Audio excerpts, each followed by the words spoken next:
Hi everybody, and welcome back to Halo the Rubicon Protocol, little review series, thingy-majiggy, read-along, whatever we're doing. So, we are doing Chapter 3.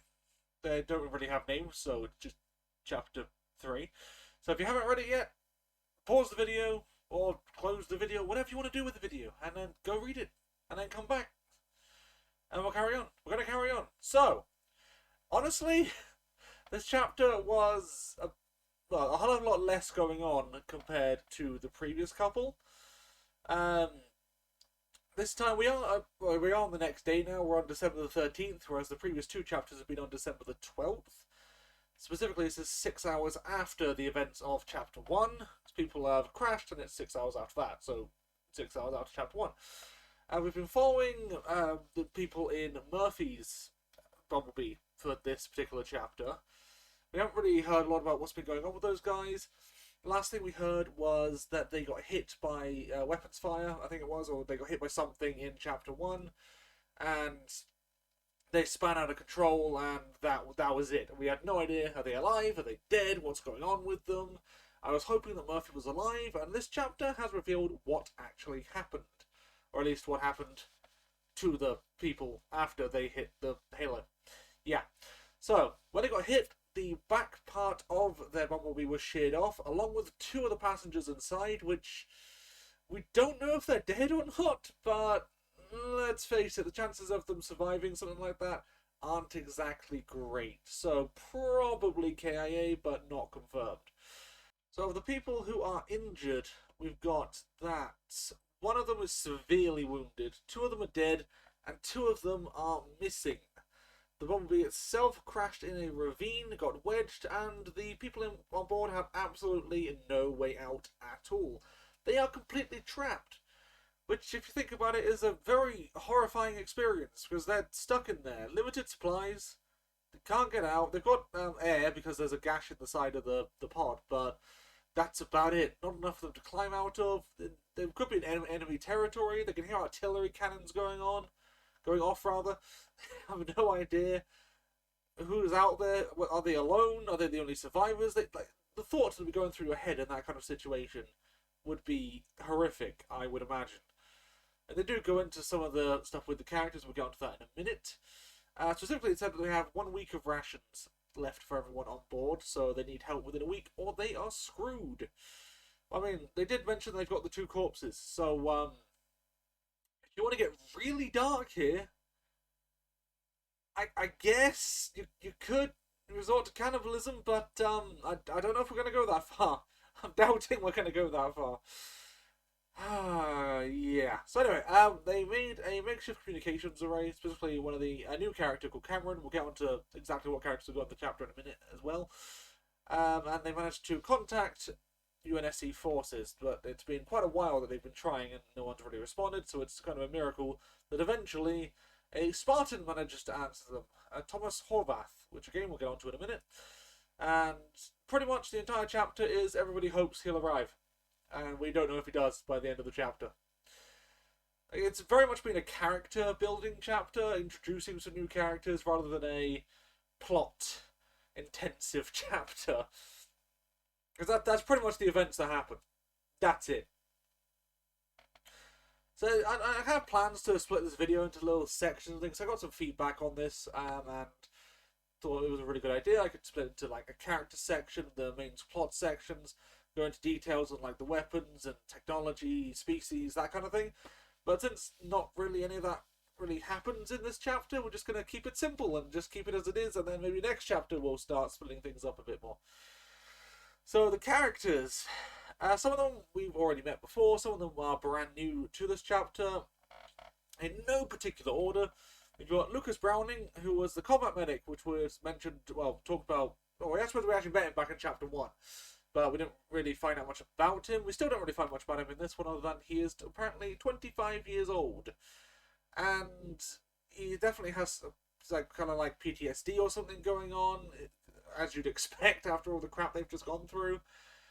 He is running events over and over in his mind. He's definitely in a place of absolute horror in his own mental state.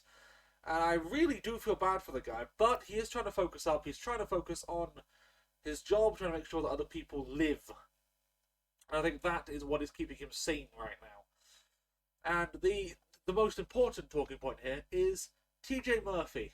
He's alive. They did not kill him off in the novel. I'm happy about that. I mean, still might kill him off later on in the novel. I have no idea.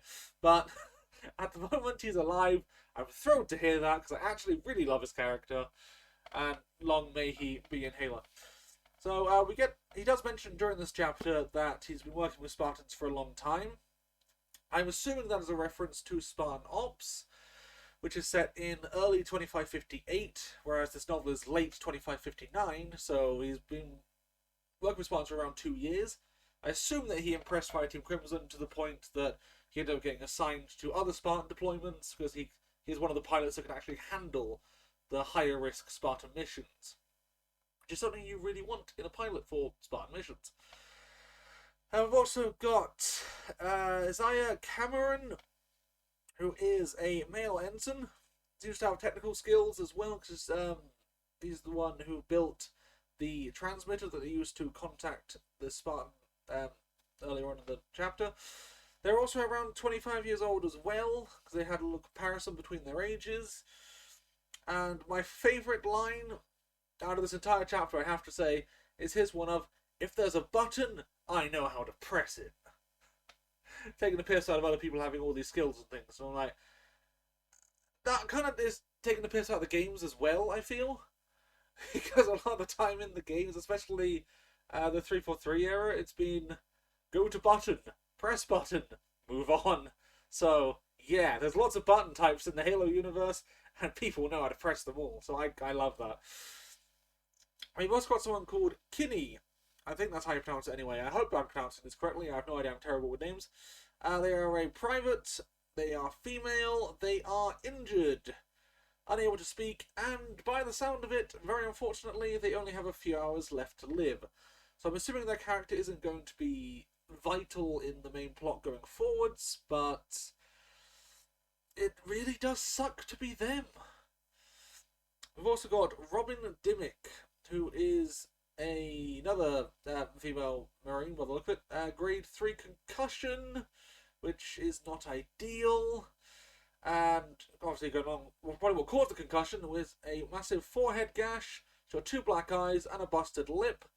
She handles things pretty well though, considering she doesn't actually complain after being conscious for 2 hours in that state.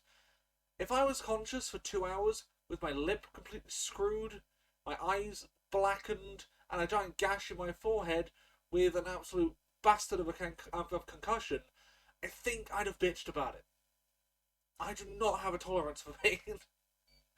But I'm also not in the military, so, you know, there is that. Actually, yeah, they did specify that she is a safety specialist. And I love how she describes it as a glorified firefighter. They go into more detail, saying that she can pretty much deal with explosives, fire, plasma, and that kind of thing. Which, I feel like that makes him a bit more than a glorified firefighter. In fact, that sounds like a pretty good skill to have. More like bomb disposal. As well as bomb disposal firefighters? Maybe? But either way, it sounds like a very vital and important role to have on a combat ship. So, yeah, I think they're good. But I've got massive respect for her character already. Because not only has she not complained after the 2 hours of being conscious, but she refused pain medication to ensure that Kinney, who, as far as we are aware at this point, is going to die. Like, there is no chance that Kinney is going to survive this. She is completely screwed. She is utterly dead. But she's refused pain medication to make sure that Kinney can be comfortable in their final hours. Which is such a nice gesture, because you could look at that in a couple of ways. You could look at it as, this person's dying. What's the point of wasting medication on them in this situation, when the survivors could use it, and maybe get a slightly better advantage? Or, you could do the honourable thing and do what she's doing. So, I've got some respect for that. We also have Thomas Horvath of Spartan Fire Team Intrepid, who has appeared and is the one who's going to answer, or has answered the Mayday and is hopefully on the way to rescue them, although we don't know if he actually is or not. I admit I am editing this in because I completely forgot to mention it. We do also hear mention of Fireteam Intrepid, which is what Spartan Thomas Horvath is attached to. And Fireteam Intrepid we have briefly heard of back in Halo Shadows of Reach novel, who's also worked alongside Fireteam Taurus in securing nuclear weapons. So I just wanted to throw that in. Okay, back to present day. We've also had the fact that Spartan Stone was mentioned. That was it, briefly in a little chat that they had. So not really much going on with Stone that we know of at the moment, but it's mentioned. And as for the other side of stuff, it all takes place in the SKT-29 Bumblebee, which we've already talked about in previous videos, so I'm not going to go over them again. The Infinity was mentioned again, and we expect that's going to be mentioned a lot during this novel. And everyone in the place is human. So there's not even other species to really talk about. So, like I said, there's not as much to talk about in this particular video. So that's pretty much it for what's been going on. I mean, I liked the chapter. It was pretty cool getting to obviously know what happened to Murphy's pod, getting to know the occupants of Murphy's pod.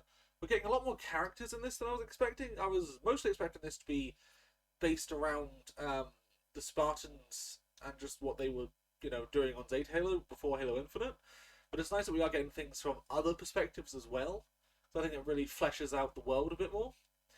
So hopefully we do get more of these characters. I mean, it feels a bit weird that they'd introduce characters to not use them again later. So I'm assuming we will. Although this also does kind of change the way I think this novel is going to unfold. As I was imagining it as sort of a split thing between like a Spartan Stone maybe, or one of the fire teams and another one of the fire teams. But this seems to go that it's going to just split between various characters, possibly all the time. I assume we'll go back to some of the other ones, but maybe we're going to have loads of different character arcs going on at the same time, which I'm fine with. I'm quite happy to delve into some more of the deep lore with that kind of thing, so that's fine by me. But I don't know. I guess we're going to have a lot more people than I initially predicted, which is cool as far as I'm concerned. But predictions for next chapter? At this point, it could be anything. We've got the fact that we've got the Spartans want to obviously rescue these guys in the pod, but I don't know if we're going to go straight back to that.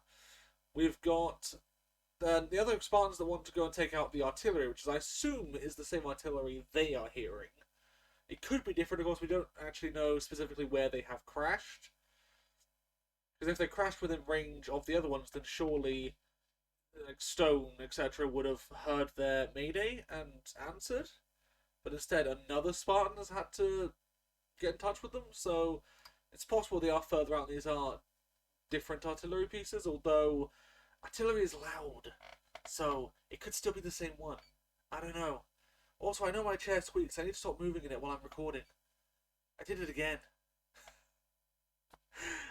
Oh well. So yeah, that's pretty much it for this video. So probably not as long as the last half an hour video, but hey, that's okay.